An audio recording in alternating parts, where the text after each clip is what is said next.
সর্বদা আমি এই সুযোগটির জন্য আকাঙ্ক্ষিত ছিলাম, কারণ আমি সাধারণত আপনাকে ইউটিউবে অনুসরণ করি। আপনার সহকর্মীদের মধ্যে যেমন সাবির আলী, আহমেদ দিদাত, আপনি হলেন প্রধান ধর্মরক্ষক। দুঃখিত, আমি মানব ইতিহাসের এই সময়ে আমি আপনাকেই প্রধান অ্যাপোলজিস্ট হিসেবে পেয়েছি, এবং আমি আজ এখানে এসেছি কারণ আমি বেশ নিশ্চিত যে আপনি আমার প্রশ্নের উত্তর ধর্মীয়ভাবে দেবেন।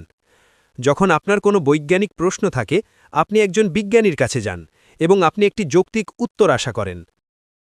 যখন আপনার কোনো দার্শনিক প্রশ্ন থাকে, আপনি একজন দার্শনিকের কাছে যান, কম যৌক্তিক কিন্তু অকাট্য উত্তরের আশায়। কিন্তু আজ আমি একটি ধর্মীয় প্রশ্ন করছি, এবং আপনার কাছ থেকে আমার একটি ধর্মীয় উত্তর প্রয়োজন, ডাক্তার। যে প্রশ্নটি আমাকে বিভ্রান্ত করছে তা হল ভাগ্যের প্রশ্ন। আমি জানি আপনি উৎপত্তি, অর্থ, নৈতিকতা এবং ভাগ্য সম্পর্কে বেশ পরিচিত, এবং আমার প্রশ্নটি কোরআনের উপর ভিত্তি করে। আমার ৩টি প্রশ্ন আছে।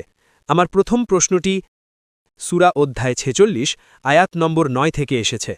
আমি চিন্তিত নবী এবং তার অনুসারীদের ভাগ্য নিয়ে, কারণ এটি বলছে, আমি জানি না আমার সাথে কি ঘটবে বা আমার অনুসারীদের সাথে।